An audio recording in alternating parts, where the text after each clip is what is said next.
Asham harka fuuni akkam jirtu kabajamtoota daawwattoota Horni Miidiyaa kun qophii keenya gongommii karaa Horni Miidiyaa isiniif dhiyaatudha. Qophii gongommii keenya irratti Oromoon ofiisaatti maal gongoma walitti maal gongoma akka biyya keenya Itoophiyaatti gujaarraa maaltu gongomamaa wale kan jedhu qabadhee isiniif dhiyaadhee jira. Qophii kana qopheessuun hanga xumuraatti waliin kan turu Allalisaa Dhaabaati. Isinis daawwattoon Horni Miidiyaa hanga xumura qophii kottina waliin turaan immoo affeerraa kotti yaadaaf qeeqa qabdan koomentii jalatti barreessu hin dagatina.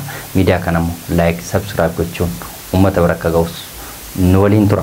Ega kapti koto kofa yokan gummi koto kofa guyar akan kestiga kesuma ya ing guyar atame yokan parlaman guyar atame ratiga fikur kudon karam sin sota ka ejra je chuda kana ratiga momersi Ethiopia Dr. Abiy Ahmed David sani jurjo chuda ega gafira yokan mo misen sota ratiga fina rakega misen sota kanin duri yokan parlaman duri amma tokko adda sagochudan da yokan jejebin ni jira je chuda amma tokko jejabatani dubbachun kon akasumas mo ummataaf ku qamani dubbachun kon parlama guyya kan inni har'a kun amma tokko adda sagochuudhaan da kanaaf garakko ummata bakkeewwan garagaraa keessa jiru yoo keessumaa nageenya dabalatee akkasumas diinagdee fi akkasumas immoo lolli bakkoota garagaraatti keessumaa naannolee Oromiyaa akkasumas Amaaraa fi Tigraay keessatti rakkoo gurguddaan jira jechuudha yeroo ammaa keessumaa goota jaati asitti uummanni rakkinamaaf dararaa guddaa otoo argaa jiruuti ammas furmaata dhabuunsaa ammas gaaffii har'aa keessatti wal ilaallata jechuudha kanaaf gaaffii miseensota irraa ka'e haalaan uummata abdachiise yookaan uummata gammachiise garuu gamoo Ministri Ethiopia tinis gaaffiin garagaraaf dagaafatame kana deebisaniiru.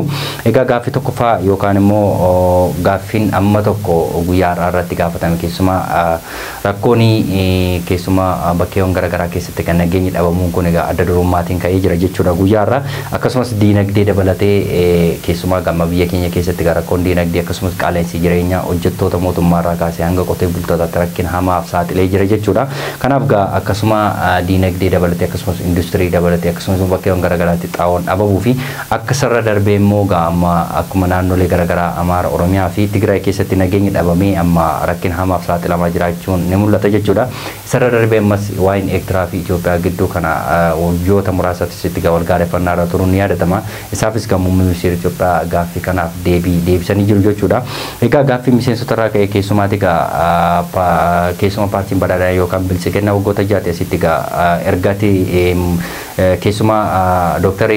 Dassaaleny yeroo gaaffii gaafate kana keessatti Dr. Dassaaleny Caannee yeroo gaaffii gaafate waggoota jaati asitti keessuma argamu muummee ministeera Itoophiyaa aangoo qabatee lolumatu adeemsifamaa jira malee nageenyi biyya keenya akkasumas immoo Oromiyaa Amaaraa fi Tigraay keessatti nageenyi bu'uu hin dandeenye kun rakkoon isaa maali akkasumas immoo yeroo darbeerraa kaasee qondaala Amaaraa tokko ati yoom aangoo gadhiista jedhee dubbachuun ni yaadatama kanaaf Dr. Dassaaleny Caannees guyyaa har'aa gaaffii muummee ministeera Itoophiyaa hin eegne gaafatee jira mee gaaffii isaa viidiyoon jira viidiyoo laallee walitti deebina ደግሞ በእንቅርት ላይ ጆሮ ደግፍ እንዲሉ ለከፋ የጸጥታና የደህንነት ቀውስ አዙሪት ሳይክል ኦፍ ሴኩሪቲ ክራይሲስ እንዲሁም ማባሪያ ለሌላቸው አውዳሚ እርስ በርስ ጦርነቶች ውስጥ አስገብቷታል።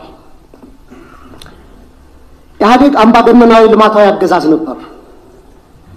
ወደ ብልጽግና ያደረገው መለወጥ ወይም ሜታሞርፎሲስ ደግሞ የሙሉ ጊዜ ጦረኛና አልቂት ጠማቂ አገዛዝ እንዲሆን አድርጎታል።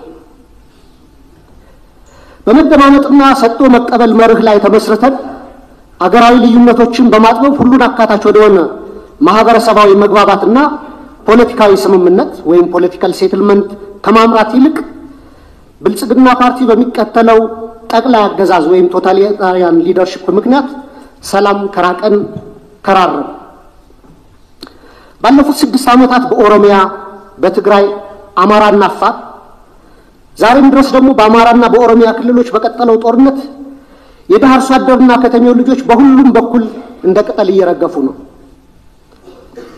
ማቆሚያ በታጣላቸው የእርስ በርስ ጦርነቶች በትሪሊየን የሚቆጠር የሀገር ሀብት ንብረት እየወደመ እንደሆነ የጠቅላይ ሚኒስትሩ የኢኮኖሚ አማካሪ ቡድን በሰራው ኢኮኖሚ ዋይድ ኢስቲሜሽን ኦፍ ዘ ኖርዘርን ኢትዮጵያን ዋር ዳሜጅ የሚል ጥናት በአንድ ዓለም አቀፍ ኮንፈረንስ ላይ ቀርቦ የሰሜን ኢትዮጵያ የጦርነት ያደረሰው ጉዳት ግምቱ 32 ቢሊዮን ዶላር እንደሚጠጋ ተተምኗል።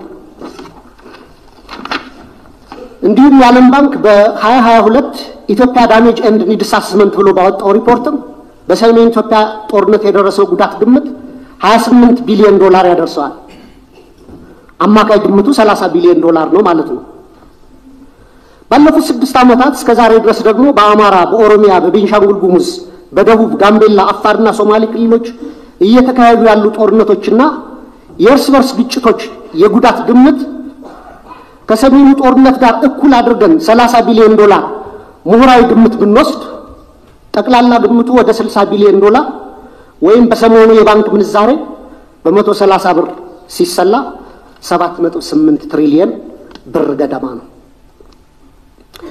በዘንድሮ በጀት ልክ ቢሰላ ደግሞ በቀጣይ 8 ዓመታት የሀገራችን በጀት የሚሆን ሀብትና ንብረት በጦርነቶችና ግጭቶች አውድመን እንዲሁም በሚሊዮን የሚቆጠሩ ወጣቶችን ጪድ አድርገን ዛሬም የጦርነት ነጋሪት እየጎሰምን ቀጥለናል።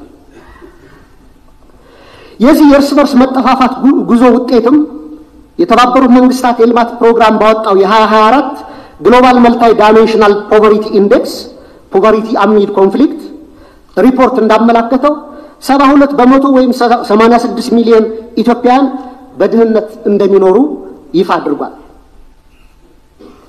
የውጭ ምንዛሬ ለውጡንና የኮሪደር ስራ ተያይዞ መኖሪያና የንግድ ቤታቸው የፈረሰባቸው በመቶ ሺዎች የሚቆጠሩ ችግር ላይ የወደቁ ዜጎችም አሉ።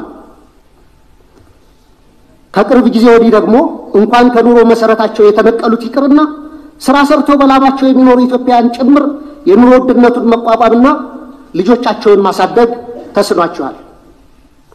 በዚህ የድህነት ብጣኔና የኑሮ ውድነት ላይ የተጨመረው የጦርነት አዙሪት ለሀገራችን ከፍተኛ ብሔራዊ የደህንነት አደጋ አዝሏል የሚል ስጋት አለኝ።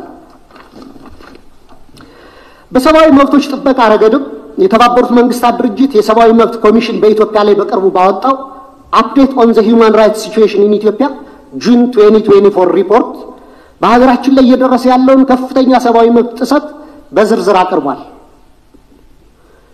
ሪፖርቱ እንደ ሀገር የማያወላዳ ትኩረትና አፋጣኝ እርምጃ እንድንወስድ የሚሹትን የተንሰራፉና ስልታዊ የሰብአዊ መብት ረገጣዎች የደረሱበትን አሳሳቢ ሁኔታ ያሳያል። Ega akkuma viidiyoo irraa argaa jirtan kana keessumaa Dr. Dassaaleny Caannee guyyaa irraa gaaffii ministeera Itoophiyaa hiyyaanne gaafatee jira jechuudha. Keessumaa waa'ee nageenya irraa kaasee jarri saba isaanii baay'ee akka quuqaman beekamaadha. Yeroo darbe akkasuma gaaffii hin taane gaafatamee guyyoota muraasaaf ugguramee turuun ni yaadatama jechuudha. Har'as gaaffii ulfaataa fi akkasumas immoo gaaffii cimaa ta'e keessumaa biyya keenya Itoophiyaa keessatti rakkoo bakkeewwan garaagaraa akkasumas immoo Human Rights Watch sababeeffatee dura gaaffii bakka garaagaraatti dhugaa jiruu fi lubbuu bahee hundumaa erga dubbisee booddeedha gaaffii kan inni gaafate Dr. Dassaaleny Caannee jechuudha. Kanarratti kan muummeen ministeera Itoophiyaa namoonni luka tokkoon as keessa godhatanii luka tokkoon immoo warra bosonaa deeggartanii isin hidhamuyyuu qabdu jedhee yeroo muummeen ministeera Itoophiyaa deebisaa ture ni mul'ata jechuudha. Kanaaf rakkoon keessumaa naannoo Amaaraa keessattis amma ulfaachaa dhufeera jechuudha. Akkuma Oromiyaa keessatti lubbuun namoota hedduu darbe amma Oromiyaa fi Amaaraa irra darbe Tigraay keessattis gaareffannaa gurguddaan ka'aa turuun ni yaadatama hanga guyyaadhaatti. Kanaaf gaaffiin garaagaraa karaa miseensotaa ka'e keessumaati sababni diinagdeen isa akkasuma muummee ministeera Itoophiyaa gaaffii yeroo miseensonni gaafatanii waa diinagdee irratti diinagdee harka 8.4 ol guddisneera kan jedhu guyyaa har'aa dubbatanii jiru. Keessumaa bakkoota garaagaraatti kuduraa muduraa oomishuu akkasumas qamadii akkasumas buna biyyoota alaatti ergaa jirra jedhaniiru jechuun muummee ministeera Itoophiyaa. Egaa sababii garaagaraatiin muummee ministeera Itoophiyaa takka dubbatanii gaafa lammaffaa dubbatanii biyya alaatti ekspoortii gochaa jira kan jedhu dudubbatudha deddeebiin jechuudha. Kanaaf qamadii hektaara miliyoona 7 ol kan nuti oomishisaa jirru jedhaniiru jechuudha guyyaarraa. Garuu qamadiin kun eessatti akka oomishamaa jiruu fi eessatti akka immoo ekspoortii importii ta'u hanga ammaatti adda hin baane. Kanaaf qamadiin Itoophiyaa keessatti oomishamaa jira taanaan hangi hammi kun hektaara hammi kun qamadii oomishaa jira taanaan biyya keenya Itoophiyaa keessatti uummanni miliyoonaan lakkaa'amu akkamitti beela hamaaf saaxilamaa kan jira kan jedhu kun hunduma keenya wal nama gaafachiisa. Kanaaf isarra darbee bunallee hamma qamadii ta'u haa baatu malee bunallee biyya alaatti ekspoortii gochaa jira kan jedhu gara muummee ministeera Itoophiyaa akkasumas immoo miliyoona 1.2 wayi argachaa jiru 1.2 biyya keenyaaf argamsiisanii jira karaa buna ekspoortiitiin jedhee akkasumas shayinillee haala gaariin hojjetamaa jira hanga bunaa ta'u haa baatu malee kan jedhu guyyaa irraa kaasanii jiru. Industiriilee dabalatee biyya keenya Itoophiyaa keessatti gahee guddaa taphataa jira akkasumas hojii guddaa hojjechaa jira kan jedhu gama isaaniitiin gama miseensota gaaffii dhiyaateef deebii deebisanii jiru jechuudha. Muummee ministeera Itoophiyaa kun garuu dhuguma buna dabalatee akkasumas immoo qamadii dabalatee akkasumas immoo shayii dabalatee biyya alaatti isaan ekspoortii godhan kun uummata Itoophiyaa rakkoo hamaa fi akkasumas immoo beela hamaaf saaxilamaa jiru qaqqabuu akkamitti dadhabame kan jedhu hunduma keenya wal nama gaafachiisa. Kanaaf qamadiin irra deddeebiin akkasumas immoo yeroo darbe aapilee oomishaa jirra jedhanii isa immoo Harargee keessatti oomishamaa jira jedhanii guyyaa har'aa paarlaamaa keessatti dubbatanii jiru. gama qabadiitiinis ta'e gama appiliitiinis ta'e gama bunaatiini uummata biyya isaa keessaa hin fayyadu uummanni biyyicha beelaaf dararaa guddaa argaa jira taanaan biyya alaatti qamadiin ekspoort ta'uunsaa maal fayyada kan jedhu hunduma keenyaaf gaaffii guddaadha. Kanaaf otoo biyya isaan gargaareen otoo biyya isaa keessatti uummanni miliyoonaan lakkaa'amu otoo dararaa guddaa argaa jiru akkasumas immoo sababii hongeetiin illee sababii uumamaa fi akkasumas sababii namtolcheetiin uummanni bakkeewwan garaagaraa karrayyuu dabalatee fantaalee dabalatee akkasumas immoo affaar dabalatee bakkoota garaagaraatti uummanni buqqa'ee jira jechuudha. Yeroo ammaa uummanni buqqa'ee jiru kun miliyoonaan lakkaa'amu kun dararaa akkasumas immoo beela hamaaf saaxilamaa jiru qamadiin biyya alaatti fe'amaa jira jedhanii ija jabbinaan muummee ministeera Itoophiyaa guyyaa har'aa paarlaamaa keessa taa'anii dubbatanii jiru. Kanaaf gaa amma tokko yeroo muummee ministeera Itoophiyaa gaaffii isaanii deebisan harkuma rukutuu qofa malee isa kana irratti gaaffiin qeeqni waan ka'eeru miti. Garuu namni dhugaa dubbatu inni hidhama kan jedhu gaa har'aa guyyaa har'aa dubbatamee jira jechuudha paarlaamaa keessatti miseensota irraa kan ka'e. Kanaaf gaa yeroo darbeeraa kaasee Kiristaan Taaddalee achi keessatti dubbatamee amma guyyaa har'aatti hidhaa jira. Kanaaf gaa guyyaa har'aa immoo Dr. Dassaaleny Caannee namni dhugaa dubbatu keessumaa paarlaamaa keessatti gaaffii namni gaafatu hin hidhama yeroo isaan jedhan guyyaa har'aa dubbatanii jiru. Kanaaf sodaa guddaa qaban waan fakkaatuuf yeroo muummee ministeera Itoophiyaa hamma kana jecha akkasirra darbanii dubbatan uummanni yookaan immoo miseensonni callisuu filataniiru. Kanaaf gaa rakkoo guddaan keessumaa ammas miseensota irraatti gaaffii yoo gaafatame seeraan deebi'uu habaatu malee sodaa guddaan akka jirullee guyyaa har'aa muummee ministeera Itoophiyaa namni rakkoo hojjete yookaan immoo namni jajabinaan gaaffii hin taane gaafate hidhamuu qaba kan jedhu guyyaa har'aas dubbatanii jiru. Kanaaf gaa rakkoo hamaan ammallee yookaan jajabinaan dubbachuun kun paarlaamaa duriirra amma tokko fooyya'insaa qabatu malee ammayyuu hanqinni guddaan akka miseensota keessa jiru argamaati jira jechuudha. Isarra darbee waa'ee Tigraay keessatti yeroo ammaa kana gaa sababii bulchiinsaatiin rakkoon garaagaraa Tigraay keessatti nageenya dhabamuun kun hunduma keenyayyuu ni beekna jechuudha. Kanaaf gaa mootummaa yeroof kan ta'e Obbo Geetaachoo Raddaa erga Tigraay gadhiisanii Finfinnee galanii guyyoota muraasa lakkoofsaniiru. Kanarratti gaa keessumaatii gaa sababiin waggaa lamaaf jechuudha Obbo Geetaachoo Raddaa kan isaan muudamanii yookaan kan isaan Tigraay bulchuuf yookaan yeroof kan isaan filatamanii mootummaan Tigraay yookaan immoo Obbo Geetaachoo Raddaa kun egaa bara aangoo isaanii yookaan waggaa lama lakkoofsisanii xumuraniiru. Egaa keessumaa muummee ministeera Itoophiyaa yookaan immoo filannoon anumti isaaniiyyuu akkuma biyyaatti kan gaggeeffamu waggaa tokko dhufu jechuudha. Waggaa tokko booddee ni gaggeeffama. Kanaaf kan Tigraayis waggaa tokkoof akka achi siqu guyyaa har'aa miseensota irraa yookaan immoo paarlaamaa keessatti ministeera Itoophiyaa dubbatanii jiru.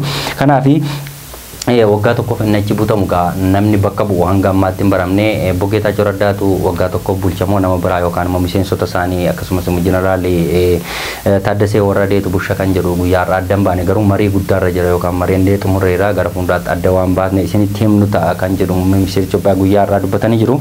Kanaaf gaa Obbo Geetaachoo Raddaatu waggaa tokkoof Tigraay bulchamoo nama biraa bakka buusanii waggaa tokkoof amma filannoo muummee ministeera Itoophiyaa gahuutti nama biraa bulcha kan jedhu ammatti adda hin baane. Kanaaf gara fuulduraatti immoo kan adda bahu ta'a. Kanaaf wanta achi keessatti ta'u amma immoo gama muummee ministeera Itoophiyaatiin Obbo Geetaachoo Raddaas haa ta'u jeneraal Taaddasaa Warradaas Tigraay yoo isaan bulchan gama Dr. Gabratsoon Gabra Mikaa'eliif yookaan immoo giruupiin Dr. Gabratsoon Gabra Mikaa'eliif immoo fudhatama hin qabu waan kuni. Kanaaf gaa Obbo Geetaachoo Raddaas yoo bulchee jeneraal Taaddasaa Warradaas yoo Tigraay bulchee nageenya achi keessatti bu'a jedhamee yaadamu. Kanaaf gareen Dr. Gabratsoon Gabra Mikaa'el gaa garee muummee ministeera Itoophiyaa ergamatti kennee achi bulchaa jiranii fi gidduu isaaniitti lolli dhabamaa yookaan immoo lolli adeemaa turuun ni yaadatama.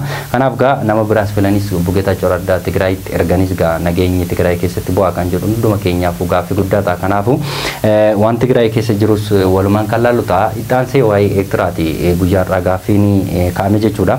Keessumaa waa'ee ulaa galaanarraa kaasee akkasumas immoo Eertiraa fi Itoophiyaan wal gaarreeffannaa irra turuun ni yaadatama jechuudha hanga guyyaa har'aatti. Kanaaf nuti Eertiraa wajjirraa lola hin qabnu. Uummanni Eertiraa uummata miskiina uummata garraame akkasumas immoo uummata walirraa nyaatee dhugaa turre waan ta'eef isaa wajjirraa walitti bu'uu hin dandeenyu. Kanaaf immoo karaa nagaa nuti gaggeessine yookaan immoo karaa nagaa teenye mari'annee waan kana furuu dandeenya kan jedhu muummee ministeera Itoophiyaa guyyaa har'aa dubbatanii jiru. Garuu nama daangaa keenya ce'ee dhufe yookaan immoo nama humnaan sillolee sinirraa fudhadha kan jedhu nuti duubatti hin deebinu kan jedhu muummee ministeera Itoophiyaa guyyaa har'aa kaasanii jiru. Kanaaf immoo jaarsummaan garaagaraa taa'amaa akka jirullee muummee ministeera Itoophiyaa guyyaa har'aa Eertiraa fi Itoophiyaa gidduutti akka taa'amaa jiru dubbatanii jiru jechuudha. Kanaaf wal dhabdeen Eertiraa fi Itoophiyaa keessumaa asab fudhatanii ulaa galaanaa akka argachuu qabdullee dubbatanii jiru. Kun immoo dirqama uummata keenyaati yookaan immoo dirqamummaa bulchiinsa keenyaati kan jedhu muummeen ministeera Itoophiyaa dubbatanii jiru. Kanaaf namni miliyoona 2-3 ulaa galaanaa argate namni miliyoona 120 ol ulaa galaanaa argachuu akka qabu muummeen ministeera Itoophiyaa guyyaa har'aa dubbatanii jiru. Isarra darbee egaa rakkoon achi keessa jiruu fi rakkoon isaan gidduu jiru walhubannaa akka ta'e walhubannaa dhabuu akka ta'e illee muummeen ministeera Itoophiyaa guyyaa har'aa dubbatanii jiru Isaayyaasii fi Abiyyi jidduu jechuudha. Kanaaf lafa kiiloomeetira 20-30 caallee gidduutti akkamitti ulaa galaanaa argachuu hin qabnu kan jedhu dubbatanii jiru. Kanaaf isaan kiiloomeetira hedduurraa dhufanii akkamitti ulaa galaanaa argatanii nuti kiiloomeetira muraasarra teenyee ulaa galaanaa akkamitti dhabna kan jedhu dubbatanii jiru. Kanaaf immoo dirqama ulaa galaanaa argachuu qabna akkasumas immoo wal dhabdee keenya immoo teenyee furanna malee nuti nam tokkotti rasaasa dhukaasuu hin barbaannu kan jedhu muummeen ministeera Itoophiyaa dubbatanii jiru. Kanaaf wal dhabdeen isaan gidduu jiru karaa nagaatiin akka furamullee guyyaa har'aa dubbatanii jiru muummeen ministeera Itoophiyaa jechuudha.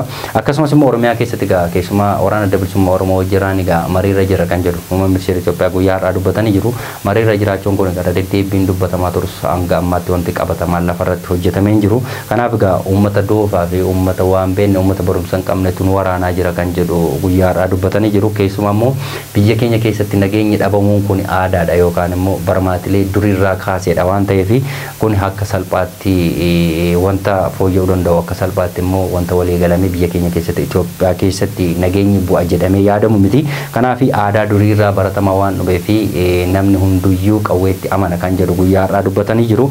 Gama lamaaniin egaa eenyutu biyya keenya miidhaa jira kan jedhu immoo uummanni qulqulluun fi uummanni lubbuun isaa darbaa jiru waan beekuuf gama mootummaatiinis eenyutu balleessaa akka hojjetuu fi gama loltoota kan laga jiruutinis eenyummoo uummata rakkisaa jira kan jedhu uummanni qulqulluun lubbuun isaa darbe waan beekuuf dhugaa uummata keenyaa fi nageenya biyya keenya Itoophiyaa keessatti akka bu'uuf abdii keenya isa guddaadha. Egaa kabajamtoota daawwattoota Hornii Miidiyaa taatee guyyaa har'aa keessumaa oolmaa paarlaamaa guyyaa har'aa kan hanga ammaatti daawwataa turtan ture. Qophii kana qopheessuun hanga xumuraatti waliin kan ture Allalisaa Dhaabati. Qophii gungumii biraan hanga walitti deebitu immoo qophiilee Hornii Miidiyaa waliin turtii gaarii qabaadha.